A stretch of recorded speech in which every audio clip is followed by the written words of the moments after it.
Good morning. Welcome to 209 East 3rd Street, where we are CrossPoint Community Church. Our mission here at CrossPoint is to lead people to be passionate followers of Christ. And all you people here have to be passionate followers of Christ to be out in this treacherous weather. So pat yourselves on the back for making it here this morning. If you are a first-time guest, we really would like for you to stop out at our welcome desk. We have a wonderful gift to give you, so stop out there and visit and meet new people. I'm here this morning as your host to announce about the Bertha Preston Memorial Coat Fund. It is a fund that myself and Brian Littleton, and I left him back there because I thought it would look better up here if he wasn't up here. Back in 2002, we went to church with a very precious lady. Her name was Bertha Preston. Her belief was she didn't want a child to go without a coat. She passed away, and Brian and I decided to continue that mission. And to date, since 2002, we have given away over $50,000 worth of coats to approximately 2,500 kids. With that said, CrossPoint Community Church has been a big blessing to us because on Christmas Eve every year, this year it'll be on December 24th at 5:30, every tithe that's taken that night is donated to the Bertha Preston Memorial Coat Fund. So we want to thank CrossPoint for that. We have went with a Helping Hands group in Moorhead, Kentucky that helps out with the homeless. So we have given 50 coats to them this year, and we will be giving 50 more. So we thank you all for all your generous donations.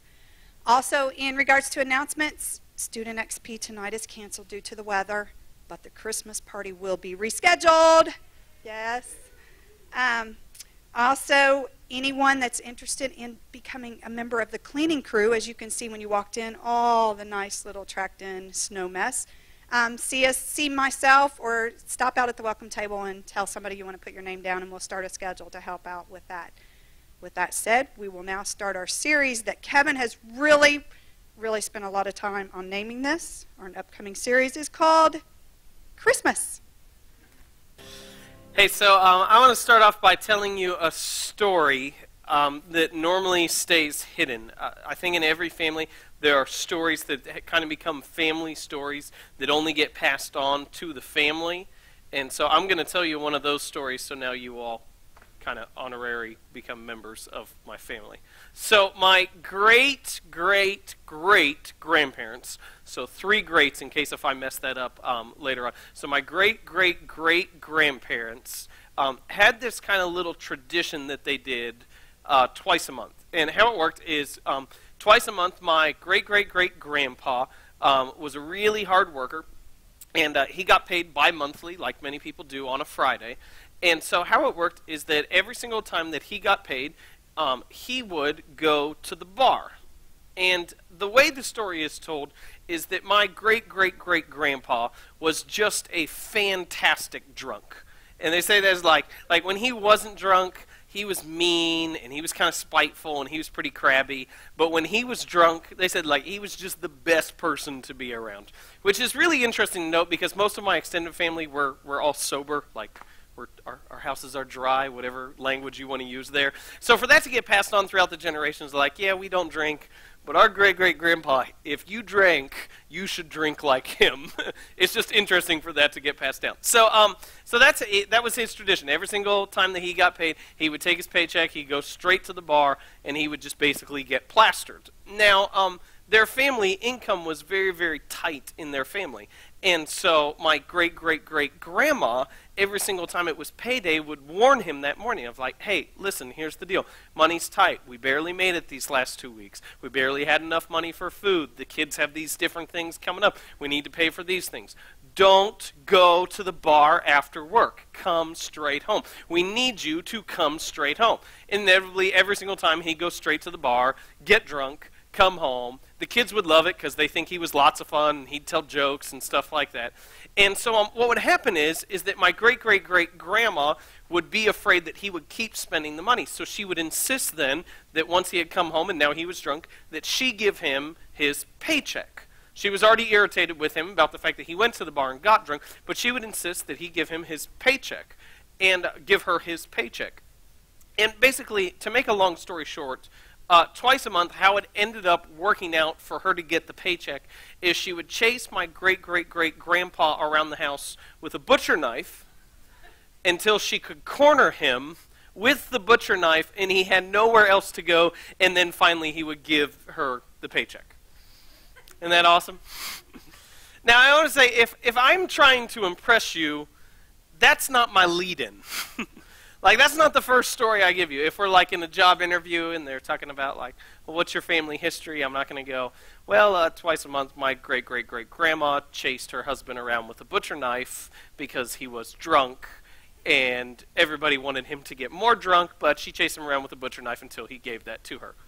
My guess is that you've got stories probably not exactly like that. I hope not exactly like that.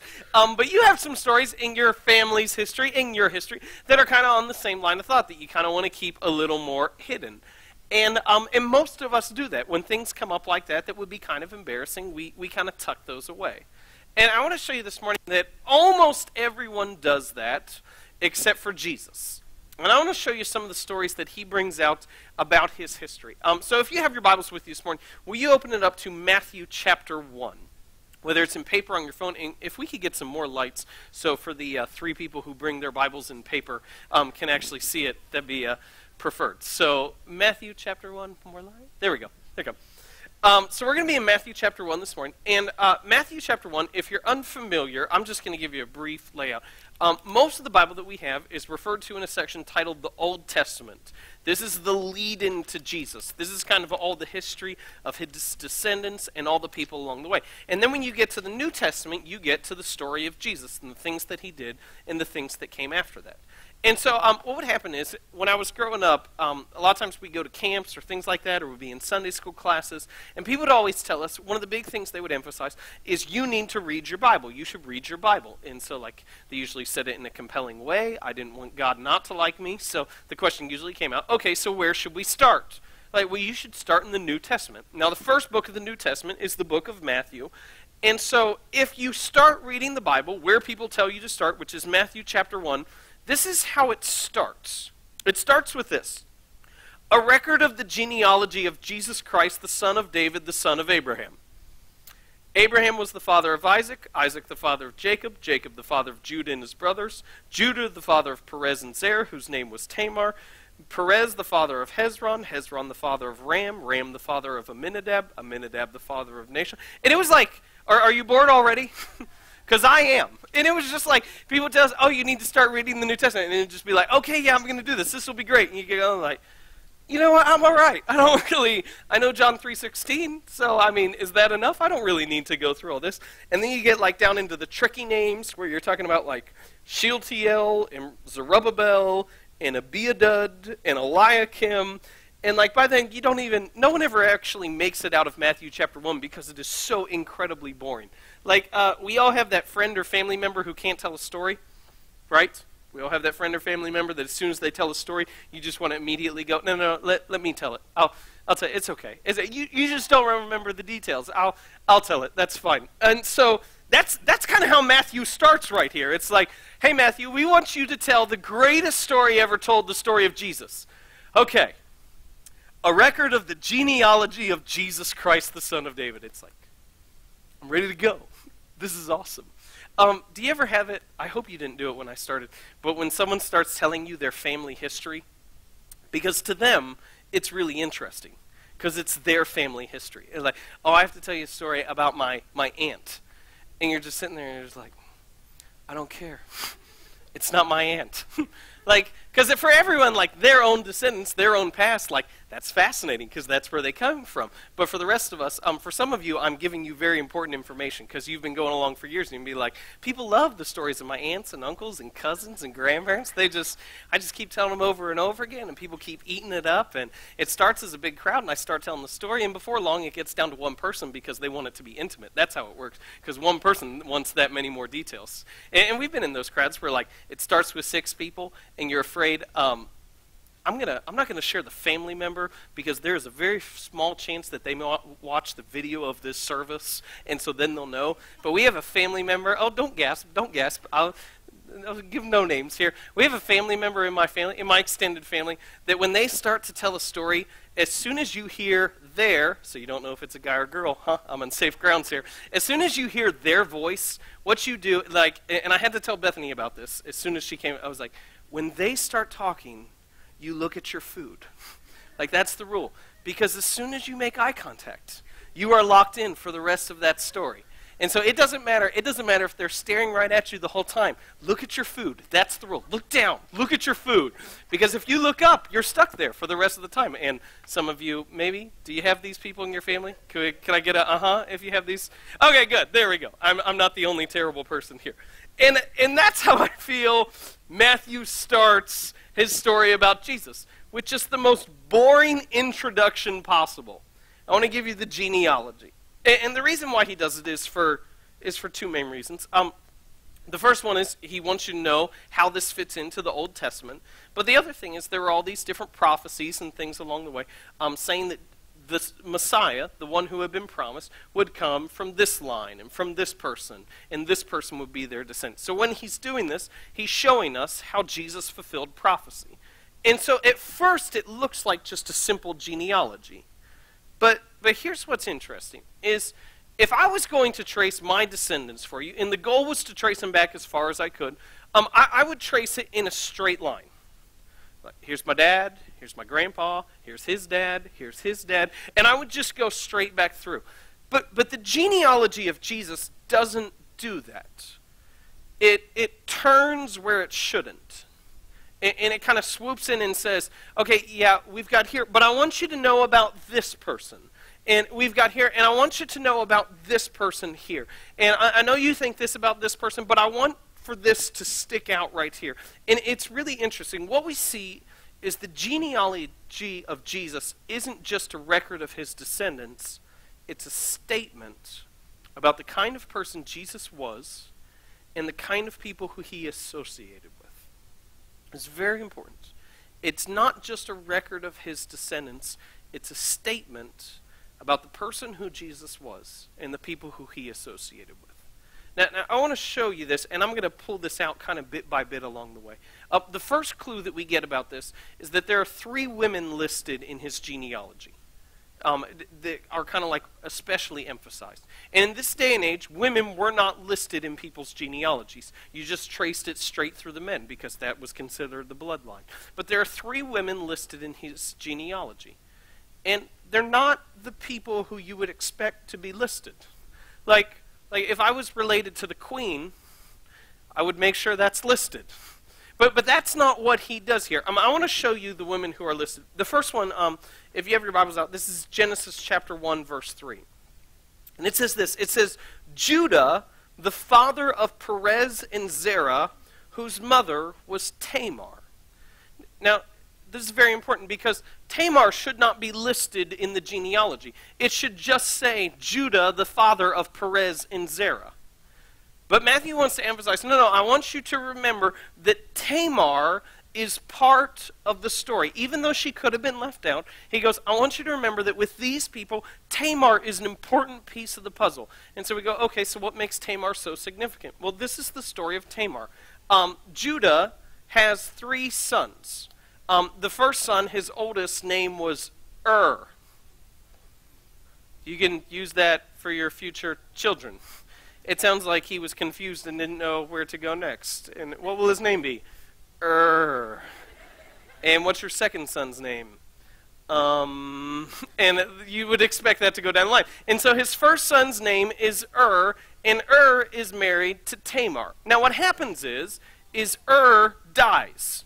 So there's no more And the tradition at this point in time is that if your husband died and you had no sons, which meant you had no way of making income and taking care of yourself, if your dead husband had brothers, then you would be given to one of his brothers as a wife.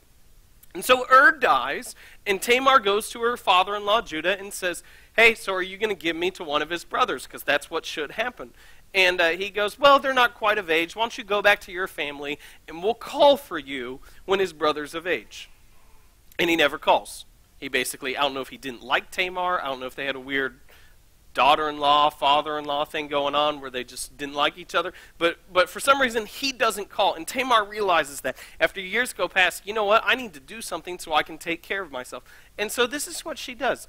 She goes by the side of the road, a road that she knew that Judah often walked past. She dresses up as a prostitute. She waits for her father-in-law to go by. She then sleeps with him.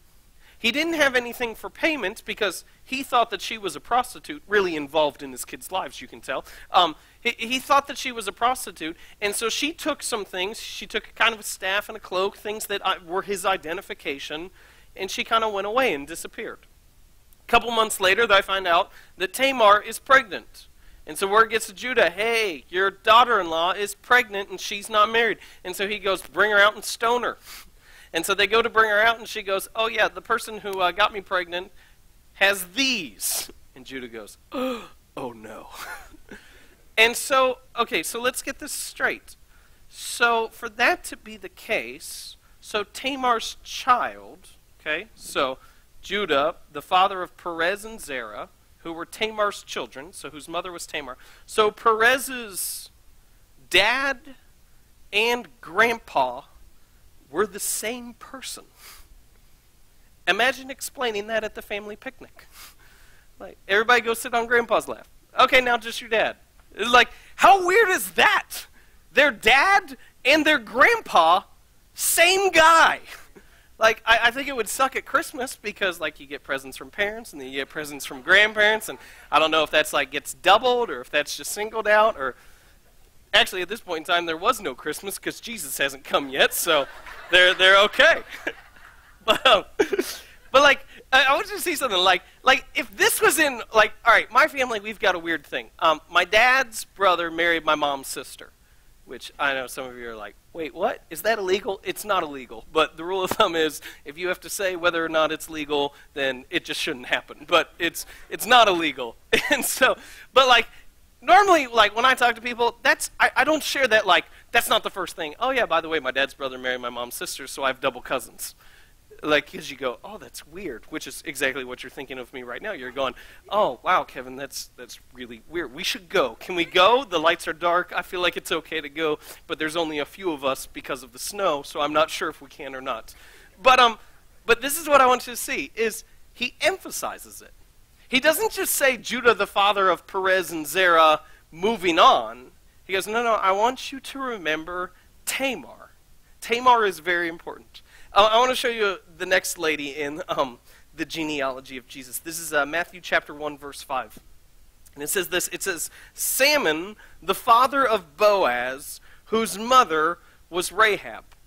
Now again, I'm going to say this. Women should not be, in this time, if it was you were just trying to be accurate, women would not be included in the genealogy. But they want to emphasize that we remember Rahab.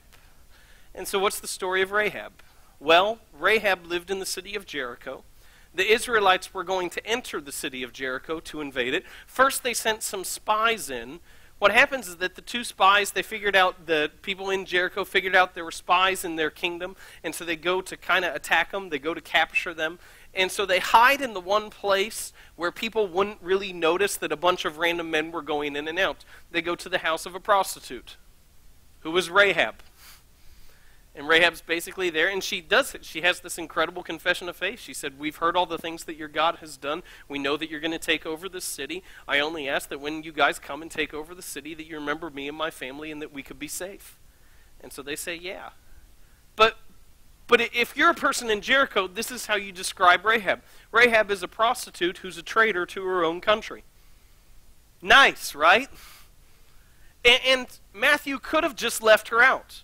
He could have just said, Salmon, the father of Boaz. But he goes, no, I want you to remember that in Jesus' lineage, of his descendants, is someone who was a prostitute and a traitor to her own people. So I want to show you just from the start that this is something that he is emphasizing. Let's look through the rest of the genealogy, because it gets better. Matthew chapter 1, verse 2. It says this, Abraham, the father of Isaac. Now, I bolded the wrong one there. I want to talk about Abraham for a second.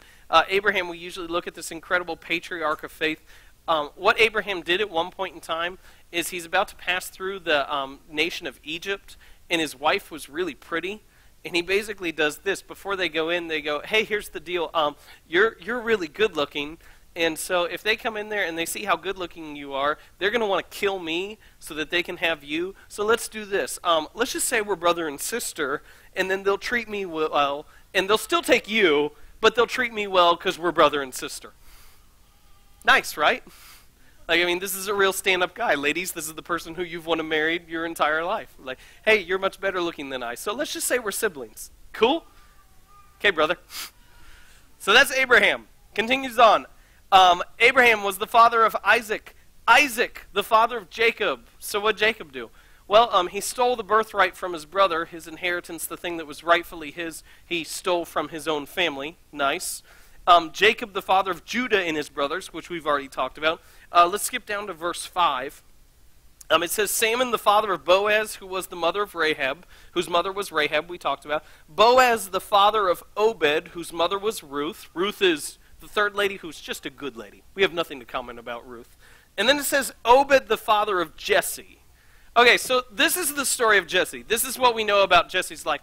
Jesse has all these sons, and one of God's prophets comes to Jesse's house one day and says, hey, here's the deal. God spoke to me, and he said that one of your sons are going to be the next king. So this is what I need you to do. I need you to bring in all your sons before me. And so Jesse kind of gets them all together, and they all pass before the prophet, and the prophet gets done, and he's like, no, none of them are it. Are you sure this is all your sons? And Jesse's like, yeah, these are all my sons. And the prophet's like, are you sure these are all your sons? And Jesse goes, oh yeah, there is that one who's out in the field by himself, but you probably don't want him. And the prophet's like, bring him in. And so he does, and that's King David. So we have Jesse, who in the only story that we have of him in the entire Bible, he completely forgets one of his sons. That's good. And then we have David. And so it says, and Jesse, the father of King David. Now we go, okay, this is taking a good turn. Like, this is nice. Like, okay, so we've got King David. And we know lots of things about King David. He's described in the Bible as a man after God's own heart. He does all these incredible things. He wrote a lot of Psalms. He conquered lots of countries. So we go, okay, so at least we've got one positive thing in the lineage of Jesus. But then it emphasizes what we should know about King David. It says in the back half of verse 6, it says, David was the father of Solomon, whose mother had been Uriah's wife. And so it says, okay, before you get too caught up that it's King David, I want you to remember that David was the father of Solomon, whose mother had been Uriah's wife. Here's how the story goes if you're unfamiliar with it. David sends his army out. Normally in the springtime it says that all the kings sent their armies out, and the kings went with them. But David doesn't. For some reason, he had gotten bored. And so he goes, no, I'm going to send the army out. I'll just stay back here by myself. And so he's in his castle one day, and he looks down, and he sees a lady bathing on her roof, which I've got some judgment there. Like, if you're bathing on your roof, I think that's shaky grounds anyway. That sounds a little rough. That makes me happy today that there are no bathtubs or showers on rooftops. I think that's a good advancement in technology for the sake of our families. But David sees a lady who is bathing on her roof, and he kind of calls the servant over, and he goes, hey, who's that? And the servant's response is fantastic. The servant goes, oh yeah, that's Uriah's wife. The guy who's fighting in your army right now for you, the guy who's fighting for your kingdom, risking his life right now, that's his wife. And David kind of goes, oh, I want you to bring her to me. Really, Uriah's wife? You want me to go get Uriah's wife, who's in the army right now, fighting for you, risking his life? You want me to go get his wife? Like, yeah, I want you to go get her. So David brings her in. He sleeps with her. She gets pregnant. He hatches this massive plot to kind of cover it up. It doesn't work. And so he basically has Uriah killed. Nice, right? And so for all the things that we could emphasize that are good and positive about David, the thing that Matthew wants us to know is that David is an adulterous murderer. Like, that's the thing that he wants to stick out. Because otherwise he wouldn't say whose mother had been Uriah's wife. He would have just said David was the father of Solomon.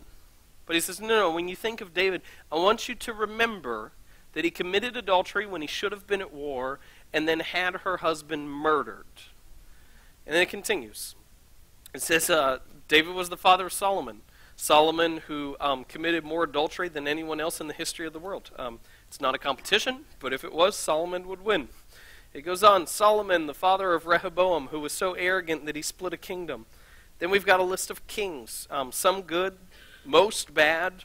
We've got some people who we don't really know much about. And then I want to skip down to verse 16. This is what it says in verse 16. It says, and Jacob, the father of Joseph, the husband of Mary, of whom was born Jesus, who is called Christ. And so we go, okay, good. So we've got Joseph. Well, let's remember this about Joseph. Joseph almost divorced the mother of God. Like sometimes we talk about in dating the one that got away.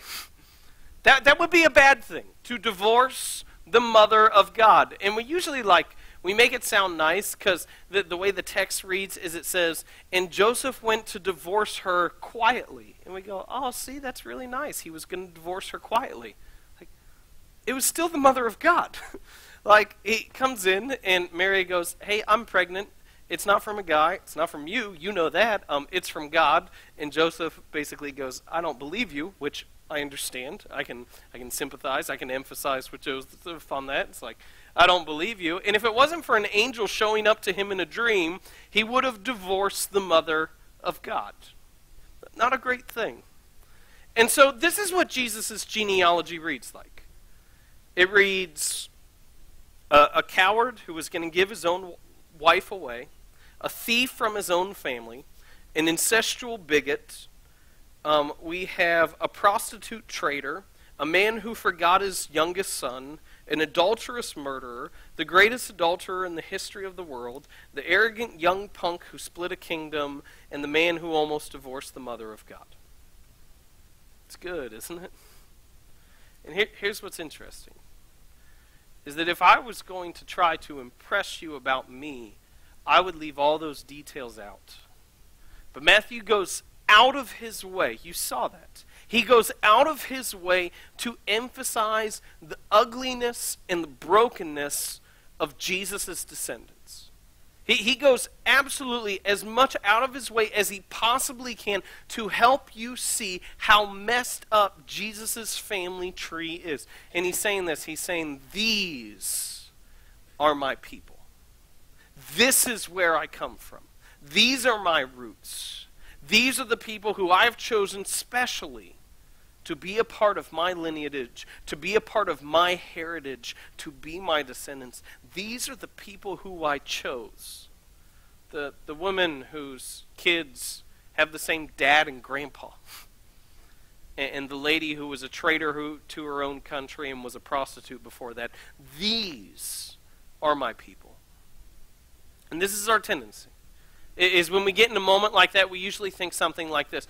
Well, if God can work through them, then surely he can work through me, right?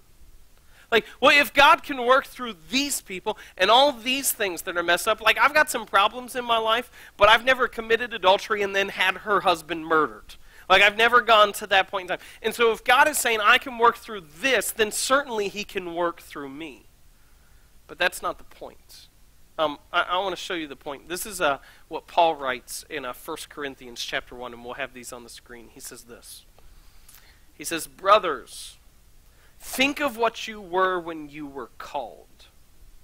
Not many of you were wise by human standards. Not many were influential. Not many were of noble birth.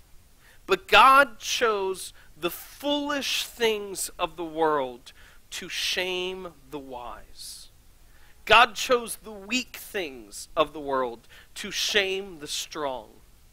He chose the lowly things of this world and the despised things and the things that are not to nullify the things that are, so that no one may boast before him.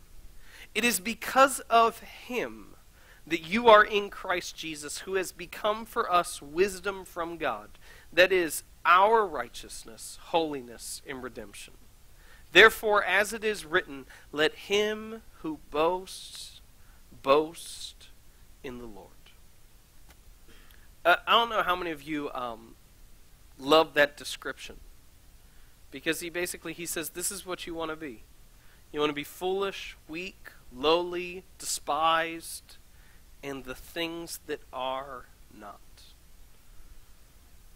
And this is what he's saying. This is so important. He's saying we've got it wrong. Because I think the thing that we often think is that it's my strength, it's my purity, it's my perfection that God uses. It's the fact that I have done these things and that I haven't done these other things. That's what God uses. And then we usually put this tail end on this, don't we? We don't just say, haven't done these things. We say, haven't done these things like them, right? Because we always have to do that comparison thing at the very end. It's not just the fact that I'm doing this right and I haven't done these things that are wrong. It's going that I've done this right and I haven't done these things that are wrong like this person has, like that person down the street, like the person who I grew up with, like the person who I see their Facebook posts every other weekend and see what they're into. That I haven't been like them, that's what God will use. And in the genealogy, he makes a statement. He says, no. It's not about your cleanliness. It's not about your perfection. That's not what I'm looking for. And he says it right there at the very end. He says, let him who boasts, boast in the Lord. And so what he's showing us in that moment, that the only thing that disqualifies you from being used by God is your own pride and arrogance and your purity. The only thing that puts you in a spot where God can't use you is your own obsession with your own perfection. That's the only thing that puts you in a spot where God goes, I can't do anything with that. I mean, you may think you're great, you may think you're wonderful, but as long as you're caught up in yourself and all the things you've done right, I can't do anything with that.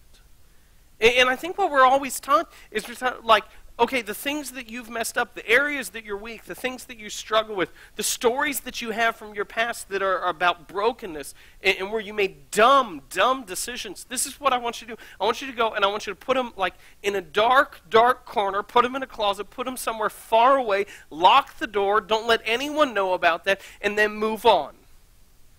In the genealogy, he just drags all that mud and all that filth right back out into the open. And he says, no, these are the people who I work through. And it's an attack on our arrogance. It's an attack on our pride. It's an attack on the fact that how easily we get caught up in our own perfection. And I believe this is what he's saying. Is he saying to your pride and your perfect, spotless record, he's saying, you know what? You can take your perfect, spotless record and shove it. Because I work through brokenness. I work through weakness. I work through the people who understand that it's not about the things that they have done or they haven't done, because as long as you're thinking in those terms, it's about you. He says, no. It's about me and what I can do and what I will do. And if you're looking at yourself, you're not seeing things correctly. And so for those of us who for years have been told that because you did this or because you did that or because you screwed up here or messed up here, that you're too far removed from God, I want you to know you've been told wrong. Because you are not. You are not too far from Him. Because it's not about the things that you've done right or the things that you've done wrong. It's about Him. And for the others of us who have been told that, patted on the back over and over again, applauded for just doing everything right how it should be, I want you to know you're in the most dangerous spot. Because the only thing that keeps you from being used by God is your own pride and your own arrogance. Because the thing that draws people to Christ, the things that draw people to Jesus and the followers of Him is brokenness. I'm reminded of a story at the end of the story of Matthew where one of the disciples is having trouble believing. This is after Jesus has already been crucified and rises from the dead. And he's having trouble believing. And Jesus comes to him and he says, see my hands. Go ahead, put your hands where the nails pierced my hands so that you may see and believe. Jesus post-resurrection still has nail marks in his hands. It's not all clean and spotless as we often think it is. And he says, I want to show you where I was at my worst, when I was in the most difficult spots, so that you may believe. And I think for many of us all too often, we put on the front, we put ourselves in the spots where we're trying to show people constantly the best of us, how we've gotten everything right, how we've done everything that we're supposed to. And as a result, we're in a spot where God can't use us.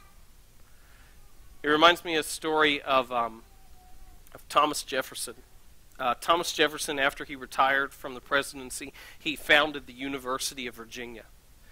And it was Thomas Jefferson's belief that students would naturally take their studies seriously, that they would understand that higher education was a privilege. And so as a result of that, there really wasn't much of a discipline code there. It was very lax. It was very easy to do whatever you wanted. And as a result of that very lax discipline code, one day there was a riot on campus. And all the students were in this huge riot. And some professors came in to break up the riot. And they were then attacked by the students. And so there was just this massive thing that happened early in this university's history. And so what happened was that they had this meeting where they had all the students and all the faculty, and reporters were kind of shut out of the meeting, but everyone who was part of the campus came together at this meeting. And some introductory comments were made, and they still didn't know the people who were involved in the riot. And Thomas Jefferson came forward and he got to the mic. And he started with this. He said, "This has been one of the most painful events in my life." And then he just wept. He just stood at the mic and cried for a couple of minutes. And then he went and sat down. And after that, one of the other key people in the university came forward and said, "I would like to ask that the names of the students who were involved in the riot come forward and give their names." And one by one, student after student who was involved in it came forward and gave their name, many of them being expelled. And after this all happens, everyone kind of leaves the room. And there was a reporter who approached one of the students. He didn't know what had happened because he wasn't allowed to be involved. And so he comes up to one of the students and he asks him, he goes, "What did Mr. Jefferson say that made you come forward, that made you give yourself up?" And the student's response is so important. He says, "It wasn't Mr. Jefferson's words, but his tears." The student walked away. The thing that draws people to Christ is not the idea of a church where people can come together, look their best, act their best, and pat each other on the back for being so perfect. It's when people come together and say, "Hey, this is me, this is where I'm struggling, this is where I'm messed up, but God still saves, and He's strong enough." I think somewhere along the way we got the idea that the gospel, the message of Jesus, is about you need to get your right and wrongs balanced. You need to make sure by the end of your life you have more rights, more good than bad that you've done, more wrongs. And the issue is if that's the case, we don't need a God, we just need a judge. Because any judge can come forth and say, "Hey, they did more good than bad. Hey, they did more right than wrong." And God is a judge, but the reason why He is a God is because He can look at that and say, it does not matter. Because it's not about what you've done, it's about who I am. If it's only about right and wrongs, there is no room in the gospel for grace. But if you read the text carefully, grace is the continual theme throughout the entire Bible. Is that even though people screw up, even though people mess up, and they get it wrong over and over and over again. And what happens is as they're getting it wrong, they're continually turning back to God and going, "Help me." And God's going, "Yeah, I will. I know you're going to get it wrong again, but I'll still help you then. And I know you're going to get it wrong again, but I'll still help you then." And that's okay.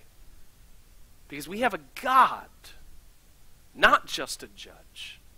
We have a God who says, you know what? It's not about you.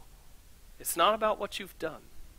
It's about me and what I have done for you. Let me pray for you. Father, I want to pray first for those of us who are here today, and we have a thing in our past that we've hidden.